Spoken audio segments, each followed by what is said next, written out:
باتیں کرنے کو تو بہت زیادہ ہیں، لیکن ایک کریٹیکل بات جو آج صبح میرے ذہن میں آئی وہی آپ کے ساتھ شیئر کر لیتا ہوں۔ قرآن حکیم میں ایک آیت ہے، سورہ الاعراف کی آیت نمبر 179۔ یہ قرآن حکیم میں چند سخت ترین آیات میں سے ہے، اور اس میں اللہ تعالیٰ کی طرف سے ایک بہت بڑا یونیورسل ٹروتھ اور بڑی ہی ایک ڈینجرس خبر انسانیت تک پہنچائی گئی ہے۔ اعوذ باللہ من الشیطان الرجیم، بسم اللہ الرحمن الرحیم۔ وَلَقَدْ ذَرَأْنَا لِجَهَنَّمَ كَثِيرًا مِنَ الْجِنِّ وَالْإِنسِ، اور بے شک جنوں اور انسانوں کی اکثریت ہم نے پیدا ہی دوزخ کے لیے۔ اللہم اجرنا من النار، آمین۔ لیکن یہ اللہ نے کوئی ظلم نہیں کیا، بلکہ اللہ تبارک و تعالیٰ نے اس کی ریزن بھی بتائی ہے۔ یہ اللہ کا ایکسپرٹ اوپینین ہے کہ یہ جو انسانیت اور جنات یہاں پہ آباد ہوئے ہیں، ان میں سے الٹیمیٹلی اکثریت دوزخ میں ہی جائے گی، بڑے کم لوگ ہوں گے جو جنت میں جانے میں کامیاب ہوں۔ تو سورۃ العصر میں بھی آیا وَالْعَصْرِ إِنَّ الْإِنسَانَ لَفِي خُسْرٍ، زمانہ گواہ ہے اس بات پہ کہ ساری انسانیت گھاٹے میں، سوائے ان لوگوں کے جو ایمان لے آئے، نیک اعمال کیے اور نیکی کی تلقین کرتے رہے اور صبر کی تلقین کرتے رہے۔ اس کے علاوہ پوری کی پوری انسانیت گھاٹے میں۔ اور دیکھ لیں زمانہ گواہ ہے کہ حضرت نوح علیہ السلام کے مخالفین تباہ و برباد کر دیے گئے، صرف 78 لوگ جو ہیں وہ کامیاب ہوئے۔ حضرت لوط علیہ السلام کی 2 بیٹیاں ان کے ساتھ بچائی گئیں، ان کی اپنی بیوی بھی اور پوری قوم تباہ کر دی گئی۔ پوری انسانیت گھاٹے میں چلتی ہے، سوائے ان لوگوں کے کہ جو ایمان لے آئیں گے، نیک اعمال اختیار کریں گے اور حق بات کی تلقین کریں گے اور صبر بھی۔ یہاں پہ سورہ الاعراف کی آیت نمبر 179 میں ہے کہ بے شک جنوں اور انسانوں کی اکثریت پیدا ہی دوزخ کے لیے ہوئی۔ لَهُمْ قُلُوبٌ لَا يَفْقَهُونَ بِهَا، ان کو ہم نے دل دیے تھے، عقل دی تھی، لیکن وہ اس سے سوچتے ہی نہیں۔ وَلَهُمْ أَعْيُنٌ لَا يُبْصِرُونَ بِهَا، ان کو ہم نے آنکھیں دی تھی، لیکن آنکھوں سے دیکھنے کا سا دیکھنا نہیں دیکھتے، عبرت نہیں پکڑتے۔ وَلَهُمْ آذَانٌ لَا يَسْمَعُونَ بِهَا، اور ان کو ہم نے کان دیے تھے، لیکن سننے والا سننا سنتے ہی نہیں۔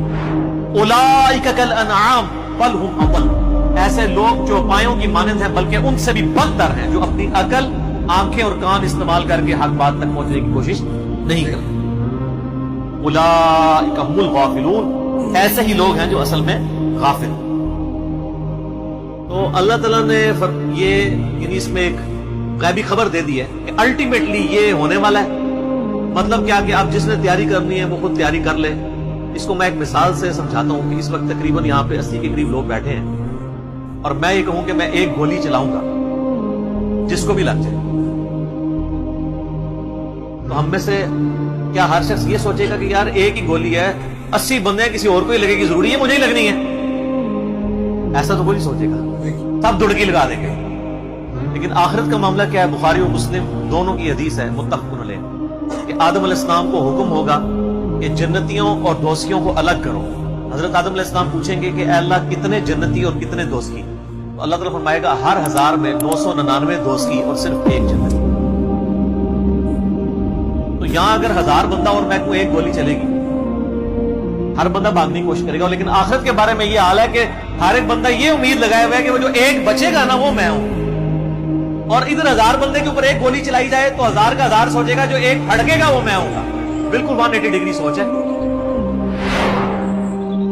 یا اس کو یوں سمجھے کہ میں کیونکہ ایک گولی چلاؤں گا 999 بچ جائیں گے، ایک کوئی لگے گی، کوئی نہیں کہے گا یار 999 بچنے ہیں تو چلو ایک میں بھی ان میں بچنے والوں میں ہوں گا، کہنے کدھر میں ہی نہ پا جاؤں۔ اور آخرت میں تو معاملہ بالکل الٹ ہے۔ بہت کریٹیکل ایشو ہے۔ انسان کو اپنی آخرت کی فکر کرنی چاہیے، اللہ کو سیریس لینا چاہیے۔ جو لوگ دنیا میں اللہ کو سیریس لیتے ہیں وہی اپنی اصلاح کر لیں، ورنہ اللہ تو بے پرواہ ہے، یقین کریں۔ پوری کی پوری انسانیت دوزخ میں چلی جائے اللہ کو کوئی پرواہ نہیں ہے، پوری کی پوری انسانیت جنت میں چلی جائے اللہ کو کوئی پرواہ نہیں ہے۔ اور یہ جو اکثر لوگ مثالیں دیتے ہیں کہ دیکھیں کوئی ماں اپنے بچے کو کیسے دوزخ میں پھینک سکتی ہے، تو اللہ تعالیٰ تو ماں سے بھی بڑھ کے محبت کرتا ہے، وہ کیسے پھینکے گا؟ بھائی اس لیے پھینکے گا کہ اللہ تعالیٰ کے وہ احساسات نہیں ہیں جو ایک ماں کے ہوتے ہیں۔ ماں تو اپنی نفسانی خواہش یا محبت کی وجہ سے مغلوب ہو جاتی ہے، لیکن اللہ مغلوب نہیں۔ اللہ تعالیٰ کیا فرعون سے اس کی ماں سے بڑھ کے محبت کرتا ہے جو اس کا باغی ہے؟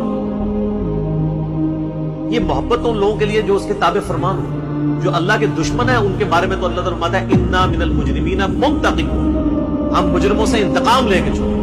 ان کے لیے یہ معاملہ نہیں ہے. ہمیں تو یہ بتایا گیا ہے اللہ تعالیٰ ایک بوڑھی نانی اماں ہے جس نے یہ ایک نعوذ باللہ ایک سسٹم چلایا ہوا ہے، اینڈ پہ سب کچھ چھوڑ دے گا. نہ، اگر یہ بات ہوتی تو انبیاء کرام علیہ السلام کی تعلیمات اس طرح کی نہ ہوتی کہ لوگ جو ہے وہ کیجول زندگی گزارنا شروع کرتے ہیں. بڑی سٹرکٹ تعلیمات. جامع ترمذی میں حدیث ہے کہ سیدنا عثمان غنی رضی اللہ تعالیٰ عنہ علیہ السلام کے بارے میں آتا ہے کہ وہ جب کبھی قبرستان جاتے ہیں تو اتنا روتے ہیں کہ ان کی داڑھی آنسوؤں سے تر ہو جاتی ہے. اور صاحب پوچھتے کہ آپ کے سامنے جب جہنم کا ذکر ہوتا ہے آپ پہ اتنی خشیت طاری نہیں ہوتی، لیکن قبرستان میں قبر کے سامنے یہ معاملات آپ کے ساتھ کیوں ہوتے ہیں؟ تو انہوں نے کہا کہ میں نے نبی علیہ السلام سے خود سنا تھا کہ قبر آخرت کی منزلوں میں سے پہلی منزل ہے.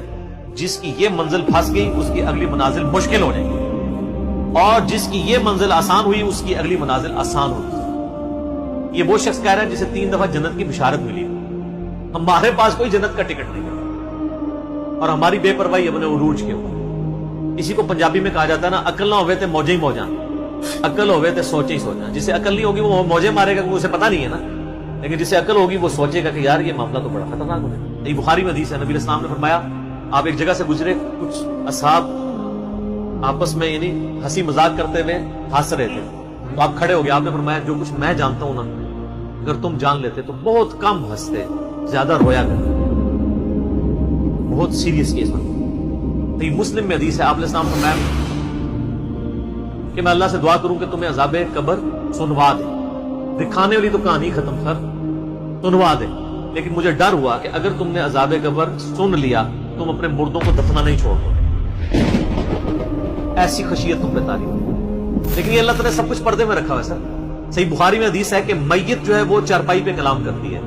نیک میت کہتی ہے مجھے جلدی جلدی میری جگہ کی طرف لے چلو، اور جو بری میت ہے وہ چیخو پکار کرتی ہے کہ مجھے کہاں لے کر جا رہے ہو. اور نبی علیہ السلام کے الفاظ ہیں صحیح بخاری میں کہ زمین و آسمان کی ہر مخلوق اس کی چیخیں سنتی ہے سوائے جنوں اور انسانوں، کیونکہ جنوں اور انسانوں کو اللہ تعالیٰ نے غیب کے پردے میں یہ چیزیں رکھی ہیں نا، اسی کے اوپر تو جنت ہے. ان الذین یخشون ربهم بالغیب لهم مغفرۃ واجر کبیر. جو لوگ بن دیکھے اپنے رب سے ڈرتے ہیں ان کے لیے مغفرت ہے اور اجر کبیر ہے.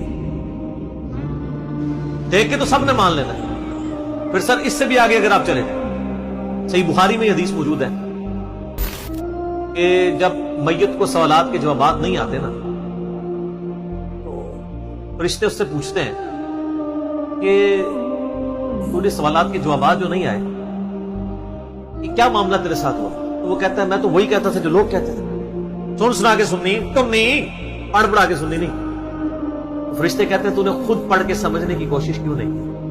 پھر فرشتے اسے ایک گرز مارتے ہیں جس سے وہ زمین کے اوپر بالکل جس کو کہتے ہیں نا پیرلل ہو جاتا ہے، زمین پہ خاک بن جاتا ہے. اور اس کی جو گرز کی اگینسٹ اس کی چیخ و پکار ہے اس کو جن و انس کے علاوہ تمام مخلوقات اگر یہ سن لیں تو ظاہر ہے یہ تو پھر انسان کے بچے نہ بن جائیں. یہ اللہ نے پردہ رکھا ہے، ورنہ تو آپ بڑے بڑے بزرگوں کو دفنا کے نکل رہے ہو نا، ان کے پردے جو ہے نا وہ جنازہ یعنی اس قبرستان کے گیٹ تک پہنچتے بھی ساری بزرگی کھل گئی ہو، دلال کی بات پیچھے سے آ جائے. لوگ ایسے بزرگی کا دعویٰ بھی پھر چھوڑ دیں گے، ڈرتے رہیں گے. تو یہ اللہ نے پردے رکھے.